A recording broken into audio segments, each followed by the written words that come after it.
Hi అండి, welcome to సమేధ vlogs. నేను ఈరోజు మన పూర్వీకుల దగ్గర నుంచి చేస్తున్న పచ్చి పులుసుని అయితే నేను మీతో షేర్ చేస్తానండి. నేను నా స్టైల్లో పచ్చి పులుసుని ఎలా రెడీ చేస్తానో మీరు చూడండి ఒకసారి. దానికోసం ముందుగా నేను ఒక బౌల్ తీసుకొని ఆ బౌల్లో 3 ఆనియన్స్ అయితే ఇట్లాగా సన్నగా కట్ చేసుకున్నాను. పొడుగ్గా అయినా కట్ చేసుకోవచ్చు, సన్నగా అయినా కట్ చేసుకోవచ్చు అండి. నేను ఇట్లా చిన్న చిన్న పీసెస్గా అయితే కట్ చేసుకున్నాను. దాంట్లో నేను 3 గ్రీన్ చిల్లీస్ అయితే ఇట్లా కట్ చేసుకొని వేసుకున్నాను. 1 టేబుల్ స్పూన్ వచ్చేసి పసుపు వేసుకున్నాను.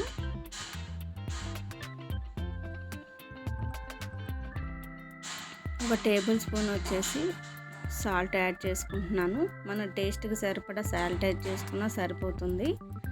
అట్లానే 1/2 టేబుల్ స్పూన్ వచ్చేసి కారం అయితే యాడ్ చేసుకున్నాను. దీనికోసం ముందుగా మనం చింతపండు రసాన్ని అయితే ప్రిపేర్ చేసుకోవాలండి. ఇది మంచిగా మిక్స్ చేసుకోవాలి. ఇదిగోండి నేను ప్రిపేర్ చేసుకున్న చింతపండు. ఈ పులుసుని ఇప్పుడు ఈ ఉల్లిపాయ పచ్చిమిరకాయల్లోకి వేసుకోవాలి.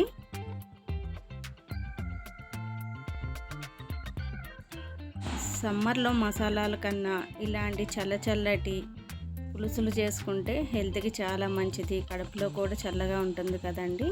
దాంట్లోకి నేను కొంచెం అయితే 1 టేబుల్ స్పూన్ వరకు అయితే బెల్లం వేసుకున్నాను. బెల్లం అన్నది ఆప్షనల్ అండి, వేసుకుంటే వేసుకోవచ్చు, లేకపోతే లేదు. ఇప్పుడు దీన్ని తాలింపు వేసుకోవాలి. ముందుగా ఆయిల్ వేడైన తర్వాత దాంట్లోకి జీలకర్ర, ఆవాలు, నేను దీంట్లో శనగపప్పు, మినపప్పు అయితే వేయలేదు.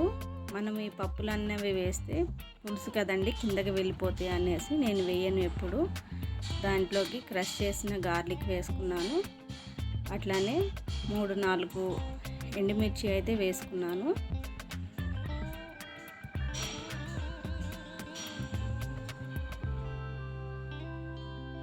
ఈ తాలింపు అన్నది కొంచెం మాడితేనే బాగుంటుంది. మన ఎండుమిరగాయలు, చిన్నులపాయలు అన్నవి దాంట్లోకి కొంచెం కరివేపాకు అయితే వేసుకున్నాను.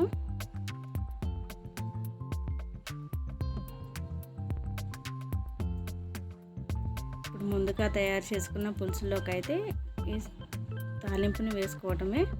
చూడండి, ఎంతో చల్లగా ఉండే పచ్చి పులుసు అయితే రెడీ అయిపోయింది. ఇదే అండి నా స్టైల్ పచ్చి పులుసు, సమ్మర్ స్పెషల్. మీరు కూడా ఒకసారి ట్రై చేయండి. ఈ రోజుటికి వీడియో ఇదేనండి. నా వీడియోస్ కనుక మీకు నచ్చినట్లయితే లైక్ చేయండి, షేర్ చేయండి, సబ్స్క్రైబ్ చేయండి. మరొక వీడియోతోటి మిమ్మల్ని కలుస్తానండి. అప్పటి వరకు ఉంటానండి. మరి టేక్ కేర్, బాయ్.